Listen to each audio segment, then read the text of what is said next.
سلام به سینماچی، خوش اومدید. تو این ویدیو میخوام درباره فیلم ماده، فیلمی که توی جشنواره کن امسال جایزه بهترین فیلم نامه رو برد صحبت بکنم. فیلمی که احتمالاً درباره‌اش زیاد خواهید شنید توی این چند روز. فیلمی که به نظرم ارزش تماشا داره، هرچند که کامل و ایدئال نیست از یک منظرهایی که نظر خودم رو در ادامه میگم، اما به طور کلی فیلمی بود که غرق تماشاش شدم. تأثیرگذار بود و هوشمندانه از صحنه‌های خشن استفاده کرده بود. فیلمی بود که میشه درباره‌اش خیلی صحبت کرد. Have you ever dreamt of a better version of yourself? Younger, more beautiful, more perfect. The Substance. I'm Sue.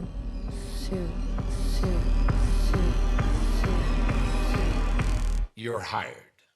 Let's go. من فکر میکنم هر بیننده‌ای بعد از تماشای فیلم ماده متوجه نقطه اثرگذاری این فیلم میشه. اینکه حرف اصلی این فیلم چیه، چطور صنعت هالیوود، صنعت رسانه ها، در واقع تجارت رسانه ها، تجارت زیبایی شناسی رسانه ها باعث نابودی آدم ها میشه. نه تنها آدم هایی که ممکنه از ظاهر خودشون راضی نباشن، حتی آدم هایی که یک عمر به عنوان ستاره در این تجارت درخشیدن و حالا دیگه نوبتشون تموم شده و مثل یک کالای مصرفی دور ریخته میشن و دیگه هیچکی از اونها یاد نمیکنه. این تجارت رسانه هاست. این در واقع یک صنعت زیبایی شناسیه که دوران ما دوچارش شده. این رو کاملا فکر میکنم با تماشای فیلم ماده متوجهش بشید. اما اینکه چطور این رو روایت میکنه جذابه. اولین صحنه‌ای که ما توی فیلم میبینیم تزریق ماده به زرده یک تخم مرغه. اتفاقا خیلی صحنه مهمیه و خیلی حرف جالبی داره میزنه. اگر دقت کنید بعد از اینکه ماده به زرده تزریق میشه، ما 2 زرده توی یک سفیده داریم.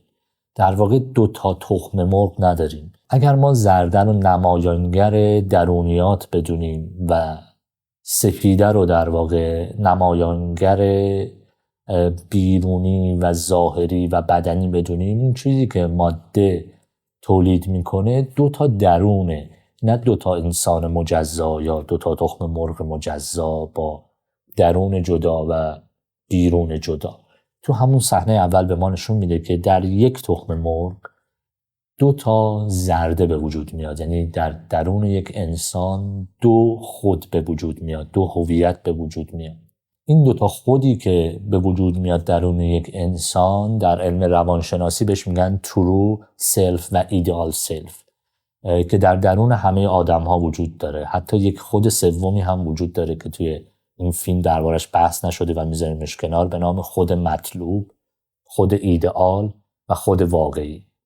هرچقدر شکاف بین خود واقعی ما و خود ایدئال ما بیشتر باشه، ما بیشتر دچار افسردگی و اضطراب میشیم و این رو به خوبی فیلم داره نمایش میده. با یک زبان ساده ای انگار داره نمایش میده تا قابل درک باشه. اینکه ما یک ایدئالی از خودمون داریم، چه از لحاظ دستاوردهامون، چه از لحاظ جایگاهمون و چه از لحاظ ظاهری، یک خود ایدئالی در درون ما شکل میده که ما تمام عمر به دنبال رسیدن به اون خود ایدئالی و هر چقدر ما توی زندگی خود واقعیمون از اون خود ایدئالمون دور بشه، بیشتر دچار تناقضات روحی میشیم و این میتونه باعث فروپاشی ما بشه. تو همون سکانس های اول اصلا شغل این خانم چیه؟ ورزش دادن، ورزش کردن و در واقع ساختن بدن. اهمیت بدن رو از همون اول نشون میده. نورافکن‌ها روشن میشه روی در واقع این آدم، این زنی که به واسطه بدنش داره نوعی بدنسازی رو ترویج میکنه، آموزش میده و انگار ارزشمند میکنه بدن رو در مقابل رسانه ها تا اینکه نورافکن‌ها خاموش میشه. این سکانس ها ببینید چطور طراحی شده. زن وارد یک راهرو میشه راهرویی که انگار شبیه به تاریخ زندگی این زنه، از یک نقطه آغاز میشه و خیلی طولانی حرکت میکنه به سمت جلو. هر چقدر جلوتر میاد آدم ها از کنارش که رد میشن بهش میگن تولدت مبارک، تولدت مبارک. انگار داره سالیان زندگیش رو جلو میاد، انگار هر قدم یک سالیه، تا اینکه میرسه به آخر راهرو. و آخر راهرو چه اتاقیه؟ توالت، دستشوییه. انگار میرسه به عصر حاضر، میرسه به دوران حاضر، جایی که جهان شبیه به یک دستشویی داره عمل میکنه در انتهای این راه رو. جلوتر ما با آدمی روبرو میشیم که با سکانس هایی که از خوردن این فرد میبینیم کاملا متوجه میشیم با یک آدم رسانه‌ای دلال امروزی مصرفگرا روبرو هستیم. آدمی که فقط به دنبال مصرف کردن این جهان هستی و این طبیعت. الیزابت خیلی زود متوجه گذشتن دورانش میشه و به دنبال اینه که به هر وسیله‌ای شده اون دوران اوج خودش رو برگردونه. با ماده آشنا میشه، ماده رو تزریق میکنه، سکانس‌های جذابی میبینیم. اما نکته جالبش اینجاست که وقتی میخواد این خود جدید از درونش بیرون بیاد، به وجود بیاد، شبیه به زایمان نیست، از ستون فقرات بیرون میاد، از نخاع این فرد بیرون میاد. دقیقاً اشاره داره به همین موضوع، این که این خود جدید یک خود ذهنیه، به واسطه اینکه نخاع یا رشته‌های عصبی توی نخاع در واقع رابطه بین مغز و اندام هستن، رابطه بین ذهن و بدن هستن و این موجود جدید از اینجا به وجود میاد، نه شبیه موجودات دیگه‌ای که از رحم مادر به وجود میاد یا ما بگیم که این یک کسی رو خلق کرده یا به دنیا آورده. این دقیقاً از نخاعش بیرون میاد و از نخاع تزریق میکنه، از اون رشته‌های عصبی بین در واقع رابطه بین مغز و بدن استفاده میکنه. به همین خاطر انگار این آدم یک بخش درونی، یک بخش روانی این زنه. این فیلم خیلی منو یاد فیلم ریکویم فور دیریم میندازه، مرسی برای یک رویای آرنوفسکی، چه از لحاظ کارگردانی، چه از لحاظ موضوعی و چه از لحاظ اون حسی که ممکنه به مخاطب تلقین بکنه. کاملا مشخصه که وام گرفته از فیلم مرسی برای یک رویا. صحنه‌های بسته خیلی زیاد می‌بینیم از مردمک چشم، از اینکه دیدگاهش دوتا میشه و اون دید جدیدش به زندگی که به وجود میاد و کم کم این موجود خلق میشه. نکته جالب اینه که بعد از اینکه این موجود خلق میشه و زندگی رو دوباره میخواد تجربه بکنه، انگار وقتی بعد از اینکه این فرد توی اون مکانیسم دفاعی که ذهنش داره یک خود ایدئال رو پیدا میکنه، شروع میکنن با هم به جنگیدن. به این واسطه شروع میکنن با هم به جنگیدن. شما تصور کنید که اصلا این فیلم این ماده وجود واقعی نداره دیگه. تصور کنید آدمی که مدام درون خودش با خود ایدئالش در جنگه. کم نیستن این آدم ها و خودمون هم هر کدوم درصدی از این در واقع بیماری و این جنگ درونی رو داریم که همواره با خود درونیمون در جنگیم. همیشه میگیم ما باید بهتر باشیم. ایدئال گرایی داریم.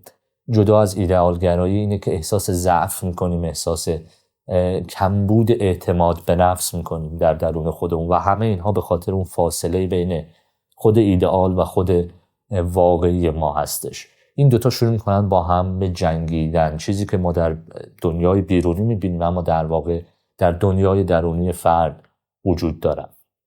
چطور به هم ضربه میزنن هم جالب طراحی شده. خود واقعی به واسطه شکستن رژیم غذایی، به واسطه غذا خوردن داره اون خود ایدئالش رو از بین میبره.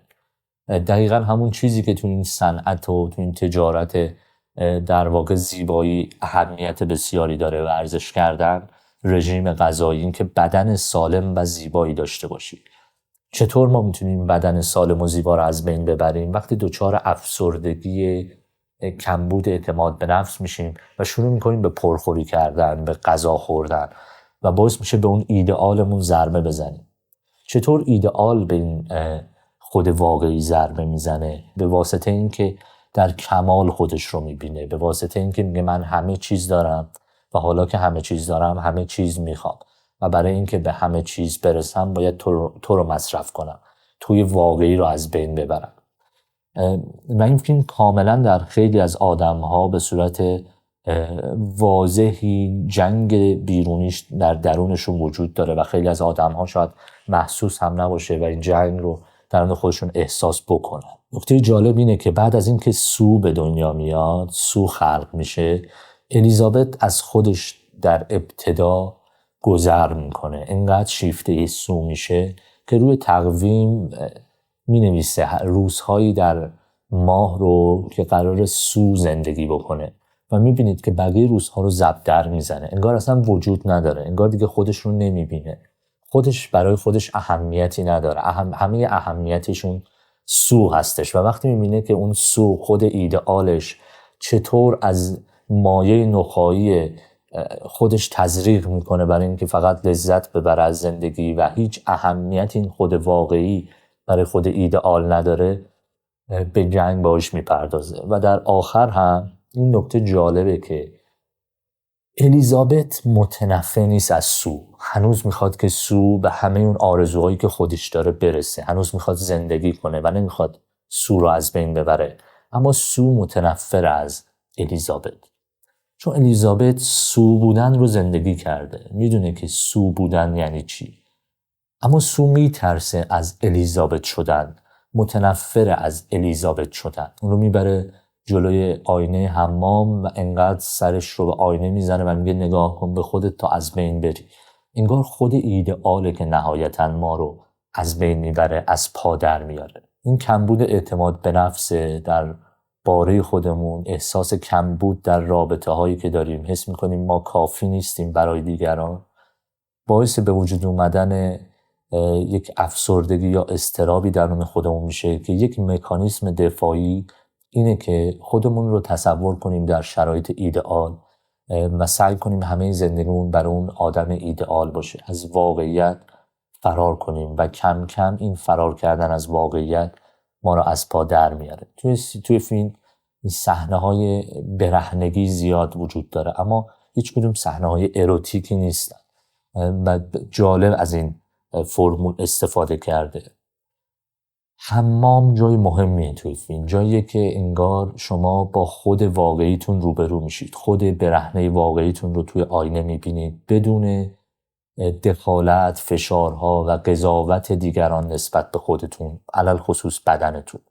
به همین خاطره که توی حمام این اتفاقها میفته و توی حمام در واقع شما با نگاه میکنید به همه اون کمبودها و ضعف‌های درونی که دارید، در واقع شما که نه الیزابت. و پایان‌بندی جذاب فیلم، در پایان فیلم اگه ندیدین که اسپویل میخوام بکنم، 1 2 3 فرصت دارید بریم بیرون.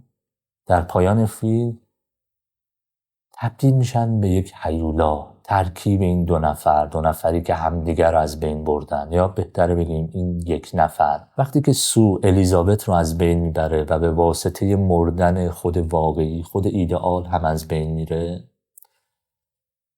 یک هیولا متولد میشه از این دوتا. اما اون هیولا دقیقاً نقطه تفاهمیه که انسان در درون خودش احساس میکنه.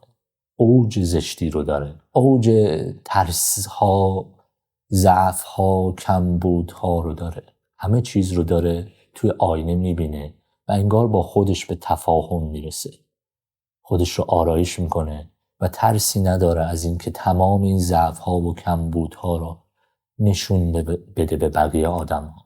لباس میپوشه، میره قدم میزنه و مورد تحسین قرار میگیره از دید خودش نسبت به بقیه آدم‌ها.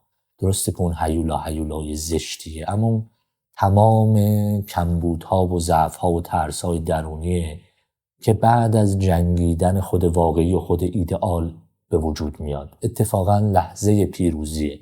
انگار اون بدن بسیار نافرم و ترسناک حقیقت درونی آدمه، جاییه که باید تهش به اون برسیم تا بتونیم به اون آرامشی که به دنبالش هستیم دست پیدا بکنیم. از اون هیولا نباید ترسید. اون هیولا میاد تو سالن نمایش و همه با یک صحنه‌های منزجر کننده‌ای پاسخ میده به چشم‌هایی که به دنبال زیبایی و برهنگی بودن که توی اون سالن حضور داشتن و خودش رو منفجر میکنه و این انفجار در واقع لعنت فرستادن به اون آدم‌هاییه که یک همچین تجارت و صنعتی رو دارن رواج میدن و میشینن به دنبال تماشای صرفاً بدن زیبای زنان هستن.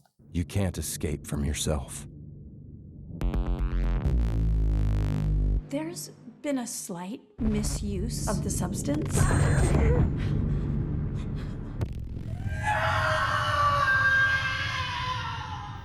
خودتون رو دوست داشته باشید دیگه. این رو باید مدام به خودمون یادآوری بکنیم که جهان به دنبال اینه که ما مدام ایدئال هایی رو داشته باشیم. وقتی شما ایدئال های بزرگی داشته باشید توی ذهنتون و این ایدئال رسانه ها برای شما مدام ایدئال بسازن، شما مصرفگرا میشید. باید مصرف کنید تا به اون ایدئال ها برسید. جهان به دنبال غمگین کردن شماست، چون وقتی شما غمگین باشید پول میدید بابت اینکه شاد بشید. حاضرید هر کاری بکنید برای که بهتون خوش بگذره. و تمام جهان، انگار جهان رسانه ها به دنبال ایدئال سازی و غمگین کردن ما آدم ها هستن تا به واسطه این ما رو مصرفگرا کنن و مجبور کنن که به اقتصاد کثیفشون تن بدیم. اینم یه مدل فکری. همین چیز اونقدر که به نظر میرسه زیبا نیست، همونقدر که به نظر میرسه هم زشت نیست. نهایتا اگر خودتون رو دوست داشته باشید احتمالاً جهان رو بیشتر دوست دارید. مرسی که سینما چی رو دنبال میکنید.